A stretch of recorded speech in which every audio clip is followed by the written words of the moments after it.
Hello, I'm Sarah Ruffi, the woman warrior lawyer, and today my guest is Dan Joling. Dan, please introduce yourself and tell us a little bit about you. Dan Joling, live here in Marathon County with my wife, retired, proud parent, dad, grandparent, and even a great-grandparent. So we have 3 great-grandchildren that... And you're still only 40. That's impressive. I wish. I really wish, Sarah. We both know that's not the case, right? Well, you said you're retired, but that's really not the case, is it? Well, no, not really. And, I went on, became licensed as a private detective after my law enforcement career. Private detective here in Wisconsin. I've been doing that ever since, and God's been good to me.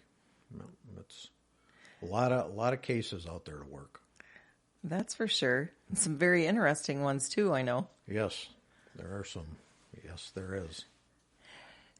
So when you were little, what did you want to do?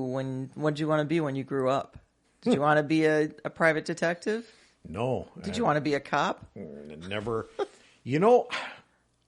I'm trying to remember, and oftentimes, and I've worked 28 years, I worked the road, so I had a lot of 11 to 7s to think about this.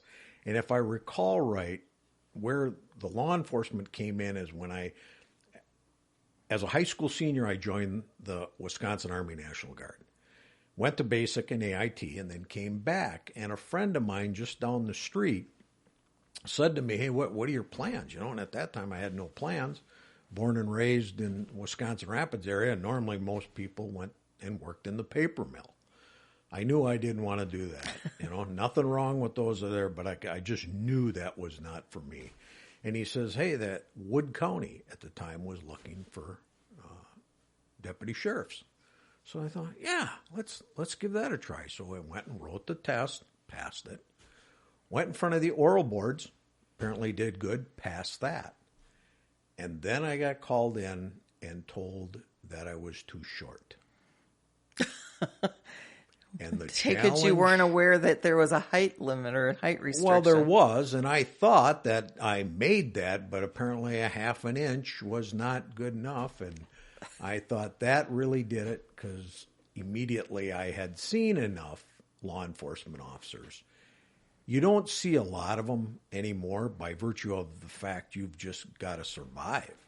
And to be big and fat and overweight, you're just asking for trouble. So that was the challenge. And I was fortunate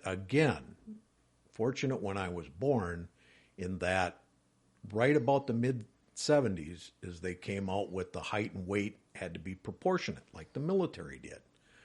As long as you were proportionate, you might have been restricted for some equipment operators if you weren't, tall enough. But again, proportionate in size and weight.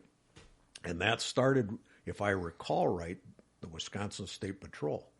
And they were allowing more minorities and ladies in. And that just opened it up. And then it pretty soon really wasn't an issue. If you were proportionate in size and weight, could pass a physical and do the job, and away we went. So then I started applying, and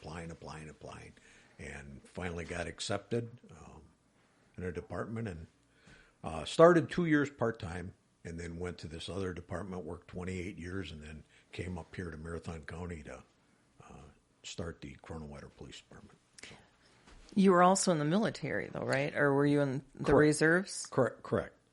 That was, and as I said, because of the Guard and Reserve, I was able to run those 2 careers simultaneously. The first half of my career was pretty much Wisconsin Army National Guard, and then the second half was the United States Army Reserve. People oftentimes get them confused. Of course, the National Guard is a state organization in peacetime, primarily funded and commanded by the governor of the state of Wisconsin, where the Army Reserve is just that, the reserve portion of the United States Army. And great times. I said, again, I was extremely fortunate. Missed Vietnam in the front of my career, and by the time I got ready to retire, I missed having to go into the Middle East. So My only time overseas was in 1986. The State Guard, the 32nd Brigade, was activated for an extended annual training period, and we were sent to Germany on one of the last reforger exercises. And one of the last what exercises? Reforger, and that acronym stood for Return of Forces to Germany.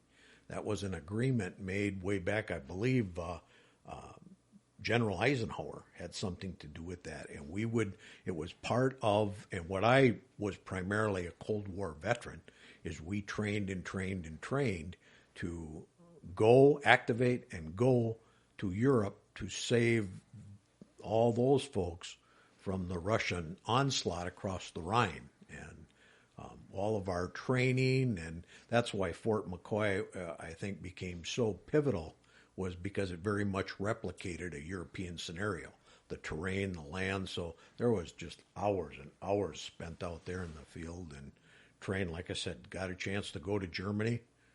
The thing I remember about that, it was so wet that we couldn't really maneuver like we wanted to, and the German authorities allowed us to run. We were, the 32nd Brigade at the time was a heavy mechanized infantry division, or brigade, and we were all tracks. I was in an artillery unit, armor, which was Wausau area here. And so we maneuvered with tracks. And had we not stopped, we'd still be paying for maneuver damage for land we tore up, and it was wet. I can understand going back if that weather conditions existed in Germany during World War II. I can understand where a lot of guys got trench foot, because it was just, we had the equipment in 86, but our soldiers and Marines didn't, back then. And I can see where trench foot and getting wet and your equipment not being able to dry out. Everything's all wet and nasty exactly. Doesn't work right. Right. And then we had to clean everything up and, get it. Make it all pretty back. Get it all cleaned and then hope and pray to God. Of course, as soon as we got it back here in the States, got out of the Connex and like our tents and everything, we opened up and to keep them from going. And they have a treatment on to keep them from mildewing. But this is for the most part, Korea, Vietnam era equipment that I used. So yeah, that was an experience. It was a great time. I'm glad I did it, but I was glad to get out too. Battery commander at the time, and so everything that could possibly go wrong seemed to go wrong. But we got everybody back, and it was interesting to me years later as we heard that they were estimating up to 12 or 14 deaths across the brigade, and our brigade was anywhere probably 35 to 5,000 men and women. The good thing was that being a basic Wisconsin unit, our guys and gals were, very much used to, is there black ice over there? You bet. And it would get warm, and the water would literally be running down these quaint little nice roads out of the hills. Looking and so then the lovely. Temperature dropped, boom. And we slid, I think we slid a track off a road, slid on its side, and they got the recovery unit out there and pulled it back up. But we didn't, I don't believe we lost anybody while we were there. And the estimates were, the losses were based upon hitting black ice unexpectedly and... Right. It wasn't that we were in combat, and I don't even recall, I don't know that our gun, in fact, I'm positive, our guns, if we did shoot, we would have had to have shot on a military reservation like Grafenbeer. As we didn't shoot, it was just basically a maneuver exercise and map driven. And what they did is they shut all the line units down, and then they continued to move the headquarters and continue to go through this wartime scenario until a completion. Then we pulled everybody back to Grafenbeer and started cleaning equipment. Muddy? Oh, man, it was. Get the mud out before it goes on to come back home, huh? Well, and that was it. We'd clean units, pressure units through the night, and then the custom officials, which were normally military policemen, would come in the morning, and we'd drive these tracks back up across these inspection ramps, and they would reach, and they knew what they were looking for. They'd reach up and they'd go, nope, back around, and they'd find mud packed, and guys didn't get the mud that was up in the final drives and have to go back around the line, start pressure washing them again, and yeah, it was a real experience. But didn't lose any human beings. My unit didn't. That's always those are victories, right? That was a victory. Yes, it was. I just dreaded the idea of having to write, a letter back home to some parent. That would break my heart. Oh man, yeah. I was fortunate. So what made you decide to switch from the National Guard to the reserves? Promotion. The state National Guard, as you might assume, has X amount of people. There's an adjutant general at the top, and the rank pyramid tightens very quickly. There's only so many units, so many slots. And at the time, I was a captain on what they call a declination. You can decline a promotion. The ROPA Act, I believe, of 1967, which stands for the Reserve Officers Personnel Act, said basically you, in so many years at a certain grade, you needed to go up or you were heading out. And even though there's a limited number at the top. Yes. So that was their way up, out. Clean house, you bet. And it forced you to have to go and get properly educated. I'm talking both military. As an officer at that time, God only knows what they do now, but I had to do, once I got commissioned, I had to do an officer basic course at Fort Sill, Oklahoma, because artillery, that's the schoolhouse. That's the training. My officer advanced course was done at Fort Sill. That was 6 months. That was another great time. Took the family down there. I don't think that'll ever happen again. Then there was a school called Cass Cube, but because of my data rank, I was able to go straight to Command and General Staff College. And then if I had wanted a star, I was going to have to complete War College. And I tried, but I was still a law enforcement officer. And there was a 2-year, everybody called it the 2-year correspondence program. It was a right for your life. They often referred to it as drinking out of a fire hose. They would just inundate you with reading and writing. And I had talked to other guys that had attorneys that I had served with. And was law school easier? They said, I don't know. Yeah, if you made it through law school, God only knows the demands there. But these guys said they would work 2 hours every morning. One guy got up at 4 o'clock in the morning, worked till 6 o'clock, and then get himself ready to go to school. But every day of his life for that 2 years to complete the school. And I knew as a shift working police officer, there was no way I was going to do that. And so I wanted to get what they call a residency seat. I wasn't connected enough. And I tried, I applied, and finally I decided. Then after a time, my career or my time as a commissioned officer was coming real close to my end date. And so I just decided it was time to retire. It was a good time. I had a good time, served with a lot of great people, I shouldn't say many, some that I'm still really good friends Lifetime with today. friendships? Yeah, lifetime friendships. Yes. The first one was because I started enlisted as a basic training. The guy that was a platoon guide, and I was one of his squad leaders. Still talk to him to this day. In fact, just sent him an email a while ago. It's something we were interested in. And yeah, it's always, until the day we die, I think we'll remember each other. Oh, and who knows, even after then, there you go. You never know what happens, Amen. Right? Amen. Yep. So what prompted you then, so you were an officer, what prompted you to join the reserves to do the dual? Well, police officer, I had to, from the Guard, I went over there. There was a slot opening at an 04, which is major. I was a captain on declination, and I applied for that and got it. It was really interesting because we were all the same. We wore the same uniforms and everything. In fact, many times, unless you know patches, you see an Army reservist or an Army guardsman or even an active duty soldier standing next to each other.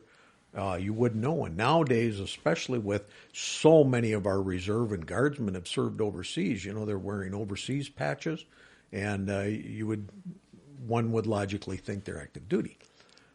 But it was a little bit of a change going from the guard to the reserve side of the house.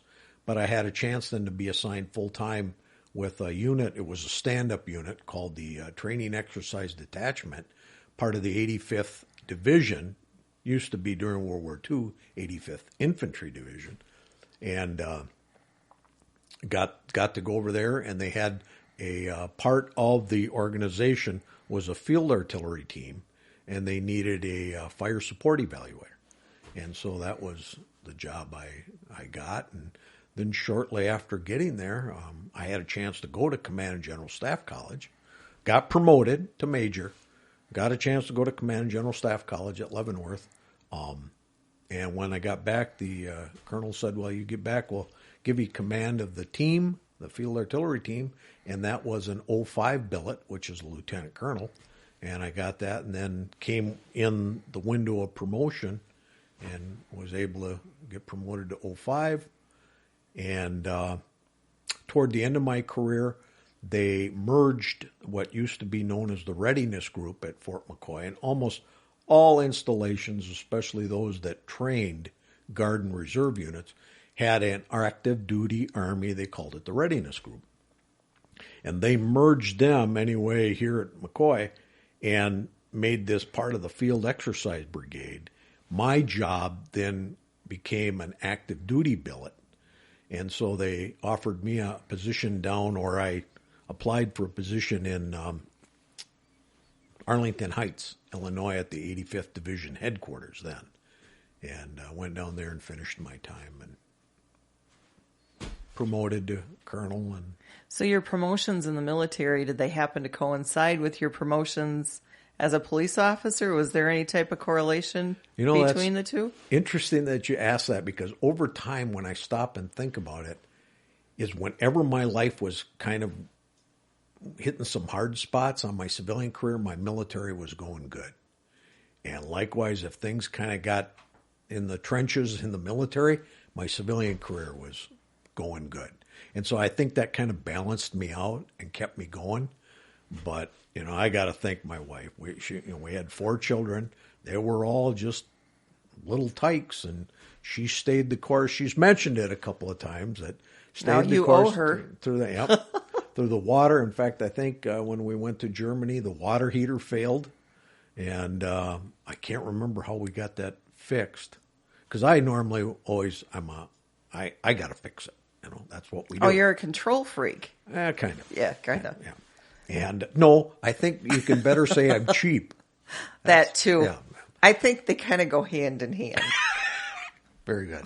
But she was there, took care of it, like I said. And then we loaded up the whole family because I didn't want her.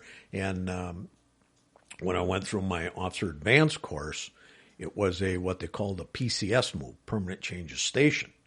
So the government paid for me to rent a truck, and I probably could have had them do it, which I probably should have. But I rented a truck, and we loaded it up only with what we figured we were going to need. And we preemptively went down and did an RSOP, Recon Site Occupation Selection, found a house because we weren't going to be there long enough for me to get billeting on Fort Sill. And but took Sean and the kids, and we all went down to Lawton, Oklahoma, and lived there for 6 months. It was, I got a couple of things we did while we were down there. But again, it was, school was my focus, and completing that course was the primary objective. So, but that time she went with me, and yeah, she's been through a lot. So now she kind of reaps the benefit of a military retiree spouse, and rightfully so. Well, she sacrificed right along with you. That's right. Right? Yep. We were married when I was shortly after being commissioned as a second lieutenant. And I always tell people it was so interesting that her and my mother were there when we weren't married yet, but her and my mom were there at my graduation from officer candidate school here at Wisconsin Military Academy, which used to be at Camp Douglas, Oak Field. Yeah. And now it's moved on to Fort McCoy, the schoolhouse. But They were there and they pinned my second lieutenant bars on my shoulders. And when I got promoted as colonel, they were there and pinned my Oh, that's kind of eagle. cool. Yeah, it was. Yeah, my mom and my wife then. So. Each got to pin a shoulder. Yep, pin a shoulder. So that was kind of neat. Yep. Awesome. So, would you ever, if you had to do it all over again, would you do the parallel routes, the police officer and the military? Or would you pick one over the other? No, that's a good question. But I think, and when you asked about a kid, now it's coming to mind. That was one thing I always wanted to be, was a military. And I didn't think I'd ever be an officer, because when I got in, see, all you had to be was 18 and be able to pass a battery of exams called the OCTOQI, Officer Qualification Inventory Qualification Test. And thank God I was always good at math, which, as you might assume, is a lot to do with artillery. So that was easy for me to get, and boom, nailed that. I entered the program after working in the civilian market. I won't tell you where. Most people don't even remember the place, but it was a manufacturing, and I can remember standing there one night on the line thinking, what am I doing here? This is not for me. And I can remember walking up to the counter where the foreman was, and I turned in. I had safety gloves, safety glasses, and this. And he goes, where are you going? I said, home. He says, you sick? I said, yeah, sick of this place. And I walked out the door, and I was not raised that way, to walk off something. But thank God I was able to walk out that door, went home. The next day I called the then battalion executive officer, where I said, hey, are those test scores of mine still good? He goes, yeah. He says, but you realize the program starts in about a month. He says, you better get in here. We got a lot of work to do. So I went down, signed up, and got accepted into the program. And the first counseling session by a TAC officer was, how old are you, Joling? I said, well, sir, Captain Joling, I'm 19. He goes, you're too young to be here. You ain't going to make it. Watch me. Watch me. Yep. Just like to quit smoking and watch me. And that brought me right on target. And from that point forward, I knew I am going to do this. And, did it. So would it be fair to say that whenever you put your mind to something, that I'm going to do this, you follow through, and you might as well consider it done at the start? Yeah. I'm not going to, just like when I came up here and was extremely fortunate to have been selected as the first chief. I tell people, Kronenwetter Police Department consisted of, I had a folding table as a desk, I had half a box of office supplies, a chair mat, and I think I had a portable radio. In fact, I'm almost positive. That was what the police department consisted of. And it was you. And it was go get them. And I can still remember the then village president, Rick Smith, great guy, said to me, he goes, Chief, let us know what you need. And I started putting it together. I was frugal. I was hard on these suppliers. You know, some of them tried to sell me stuff that I knew wasn't going to work. And that was an advantage of working 28 years in the field. I knew what worked and what didn't in law enforcement. You know, what kind of equipment. And I'm here to tell you, it's like anything else. You buy good, you get good. You buy cheap, you're going to have trouble. You get what you pay for, right? There you go. And so we put it together, and inside of, let me see here, December of 2004 I started, and by July of 2007 we were a 24/7 police department. So worked out That's good. pretty impressive. Yeah, it went good. I enjoyed it. It was a challenge. It was time when I retired. It was time for me to go. I don't think I'm probably of the frame of mind of what needs to be in the career field now. But for me at that time in my life, and it was good. There was a mission. There was a focus. You know, A mission accomplished. Mission accomplished. Time to do something else. There you go. Figure out what I want to do next when I grow up. There you go. Yeah, that's a good way to put it. And that's that was it. When I retired, I realized, man, I just don't feel like crawling in the corner here. And I got a John Deere, one of those with bucket and all that stuff. And there's only so much dirt you can. Toys. I got my toys and rototill this and do that. and there's only so much of that you can do. And so then I got into the private detective work. And So did you buy toys in anticipation of retirement, like your John Deere? Or is that something that you had acquired over time because it's fun and takes your mind off of things? Well, all well framed. I think that the John Deere was a final reaction to when we bought down in Kronenwetter, and we not a lot of land, 15 maybe acres. Is I realized real quickly that probably it wasn't, running a push more the rest of my life wasn't going to pale. So I had purchased initially like a 1969, 1970s era equipment.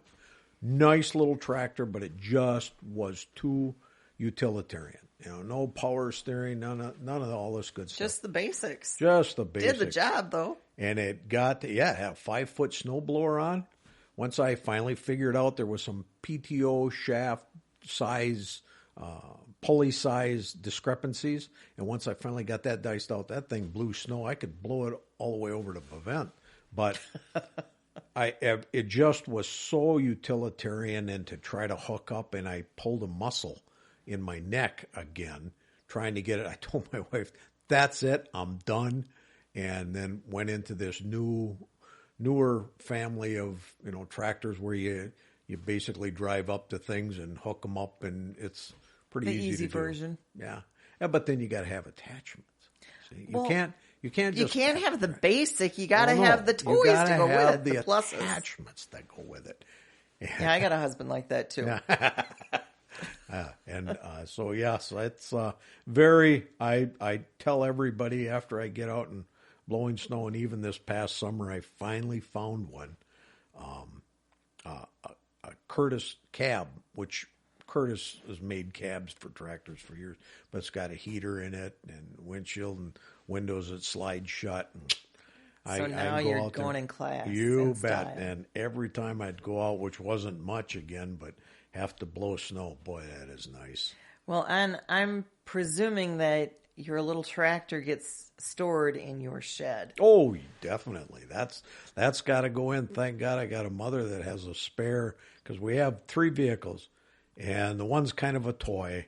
So I am able to store that in her garage in the winter. So my tractor has a commanding position, pole position in the garage door to get out and do what it's got to do. Yeah. And would this be the same shed that has the unique guard animal? Oh yes, my friend the snake. No, believe it or not, those are just your traditional little 10 by 12 storage sheds. Oh, okay. The garage that I've got, this is right on the house, so all I got to do is walk out and a cup of coffee in my hand, get in the tractor, fire her up, and away we go. No looking for your snake? No. She, and I haven't seen her this last year, although my neighbor had made some comments about there was something moving. He's got like a little barn that he had something big and long and lanky moving in his hay pile. And I said, you got mice? He goes, yeah. I said, I'm wondering if she came over here. You lost your guard snake. Yeah, she headed up over across the road, which I hope they get across the road, because what's so life-ending for snakes are in the spring they go out and they lay on the road because it's warm. Nice. Exactly.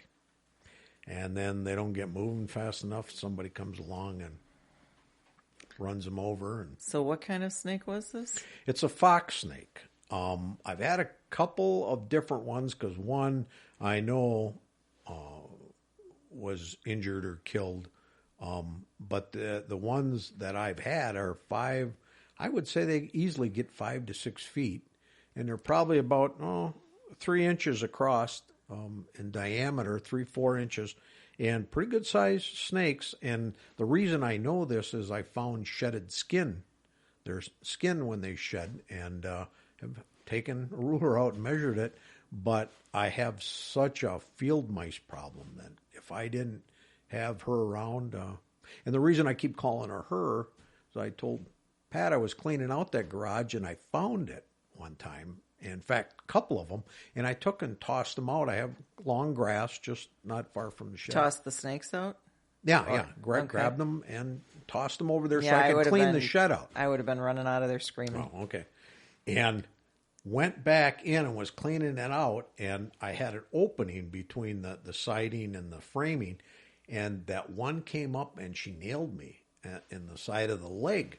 And I turned and looked and saw her recoiling out, and I'm thinking, what? And I was talking to somebody that knows snakes, and they said she probably had a nest in there, and I had taken her away from that nest. Oh, shame on you. And she wasn't having it. And she wanted back in. So I got a hold of her, got her tossed back out, went in, finished what I had to do, and then closed it up and said, okay, It's all yours. it's all yours. And come in. And last spring I went out there and opened up early, and it was a nice warm day. And of course the sun was hitting the roof. And there I had a rack up there for bicycles that I hang. And sure enough, there she was wrapped around there and hanging there, and looked at me, and we had a few exchange of words, and you said, you do your job and you'll be you just do fine. Your job, you bet. You can have all you want. They're all yours. And closed it up and left her in there. So, yeah. But that's also like your get away from the wife area. Is that right? Well, if I go out there, yeah, she's never really that close. Although I got to admit, my wife did last year, these sheds desperately needed to be stained. And she came and agreed to help me paint. And she did, as long as I kept the doors closed and there was no snakes around. But Kept the doors closed and the grass was short enough that you could see what was in it. The grass started moving, she was gone. No. Stayed, and we got these two little sheds stained up, and yeah, they were bad. They were bad. I swear to God, we used the stain that got from good old Charlie's Hardware, and it works great. But I should have primed it. I think I could have taken, and it was getting drafted Just sucked out it of the right can in, when huh? I walked near the building. Yeah, they were. I had let them go way too long without being properly stained. So yeah, and they're good little storage sheds. I hate to let them go to waste, so got to stain them. So you got to take care of them. So you take got a care of place them. for the snake to live. That's right. So she's got a place to live. Yes. So in your quote unquote retirement, you decided to become a private detective. Yes. Is that you knew it was time to leave the police force and you had already retired from the military. Mm-hmm.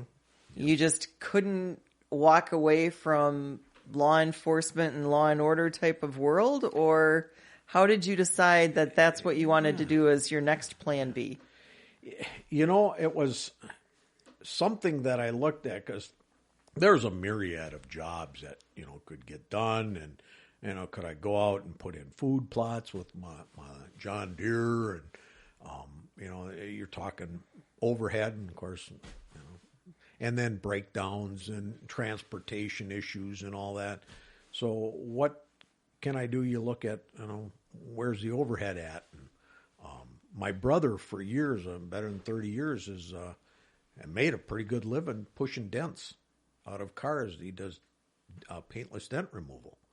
And it's a technique I understand, and I know what it is he does, and he's explained it, but it takes a lot of hand and eye coordination, and my sight just, is not... Doesn't quite work there? There's some limitations, and it's gone too far beyond that point. And would have liked to have done that because I love anything with motors and cars and trucks and vintage vehicles.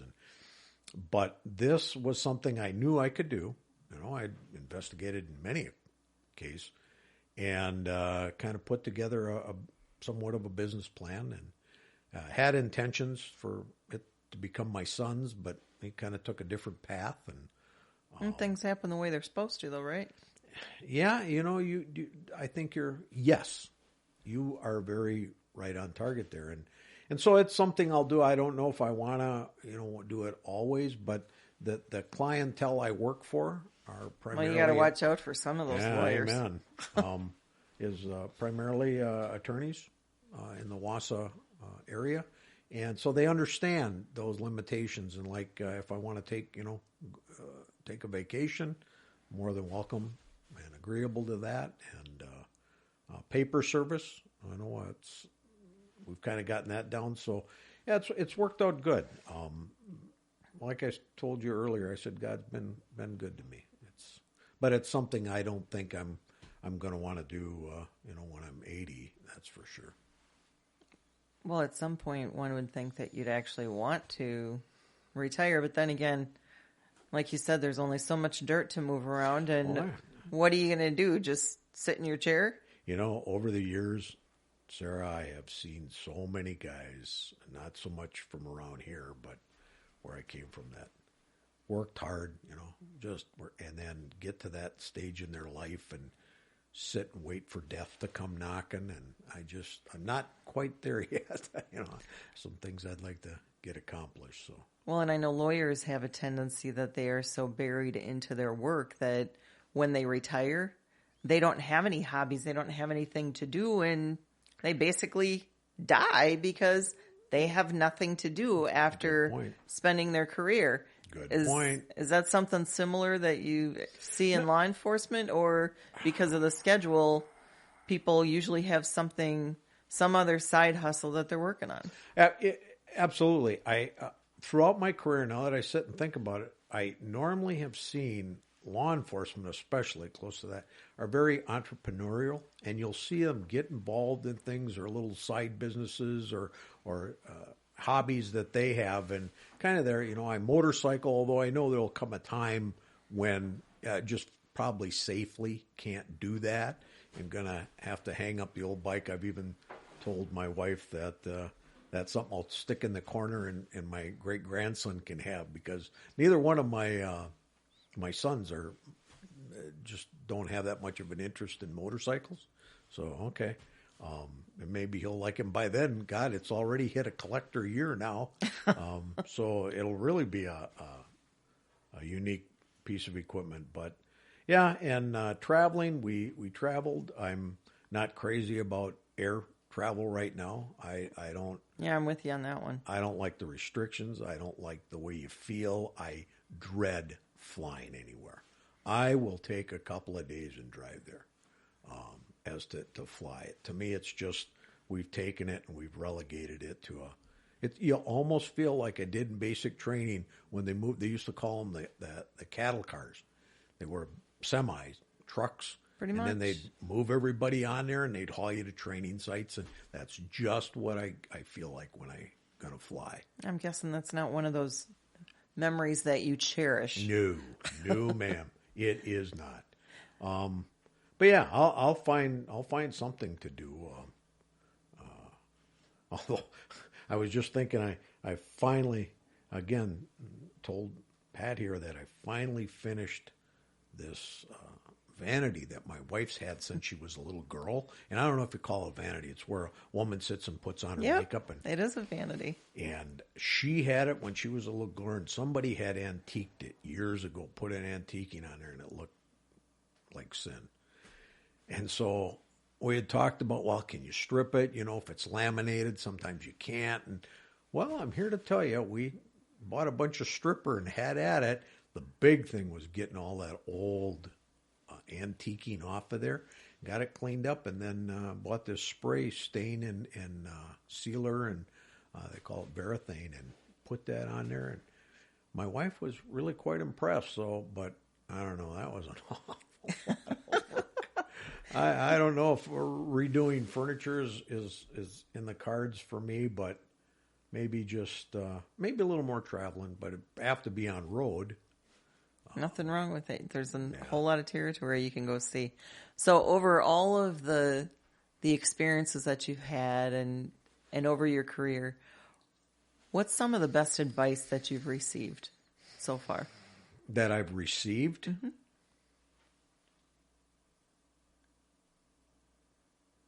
Or that you've given people. Sometimes that. But that's a subjective thing. Yeah.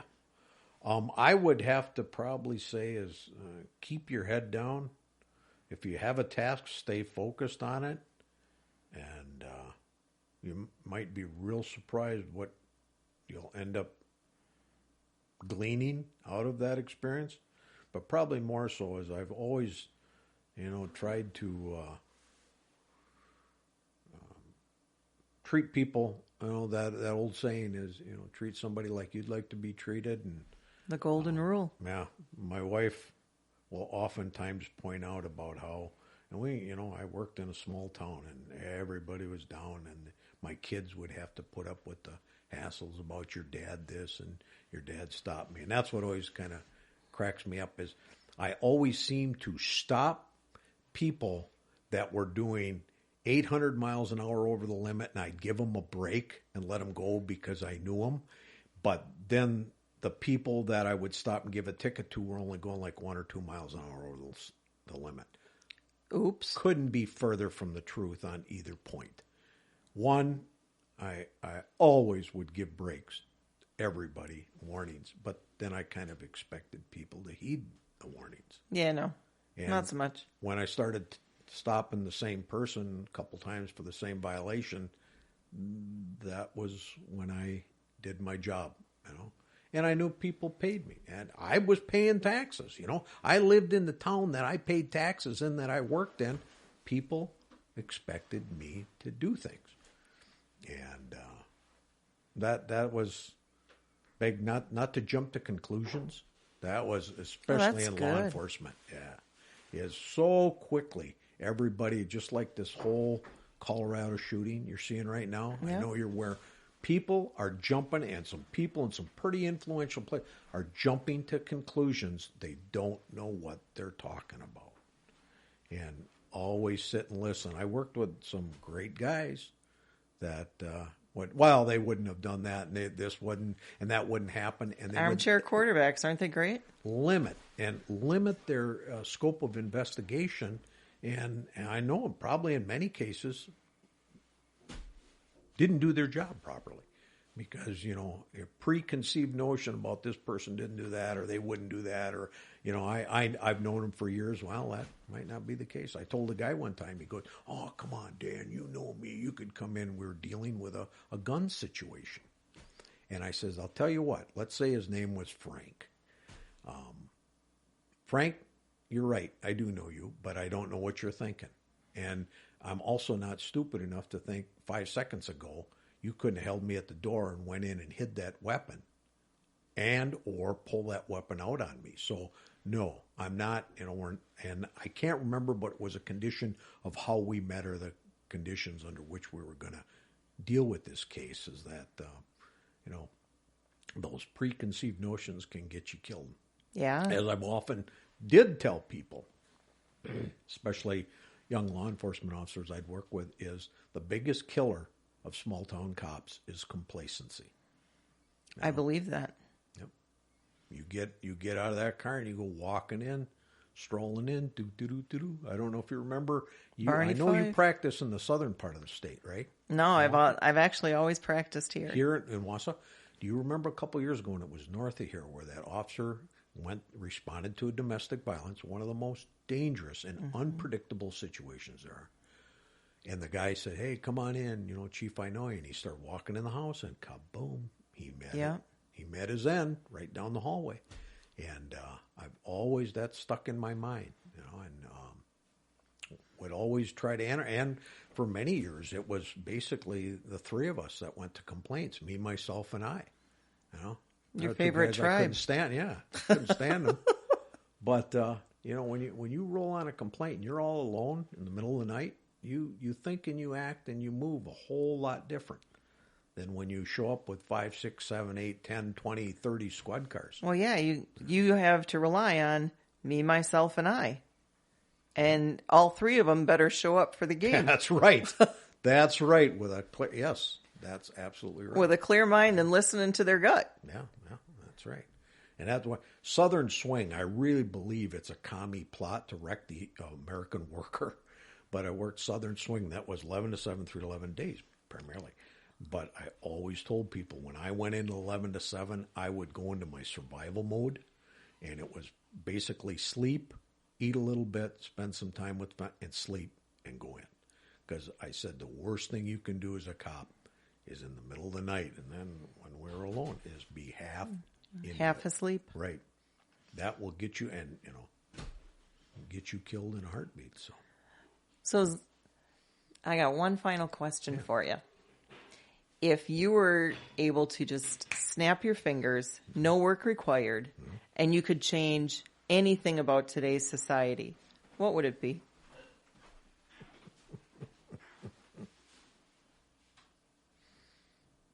The love of country.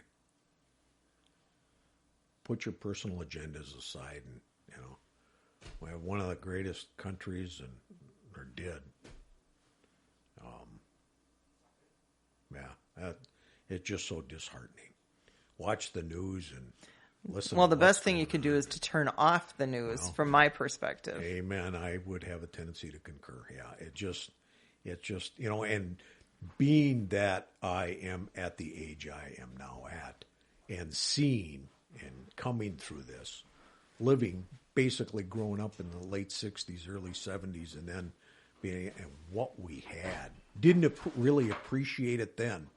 Really appreciate it now, and it's being taken away from my kids, my grandkids, my great-grandchildren. That is frustrating to me. Well, it's very frustrating. I'm looking at it as no matter how hard you try to kill the American spirit, I firmly believe that we are born in this country with something that is so ingrained in our DNA from our founding fathers that no matter how you try to make it go away, all you're going to do is piss it off. And I'm waiting for more people to wake up and say enough is enough and get that pride of being an American. I will say oftentimes at night, just laying there and pray and say, God, you need me, I'll come back in. I'll put the boots on and come back in. If I got to go, hey, so be it. That's what I spent my whole life was. I would go into the situations and the complaints. If I when everybody else was leaving. Yeah. I got no problem doing that again. If it needs me, just let me know. Well, Dan, thank you very much. This was very interesting, and I certainly appreciate your service. Oh, well, thank you. I appreciate it. I was lucky. I was extremely fortunate, man. Wonderful. So if you liked what you heard, check out our other interviews, and have a great day.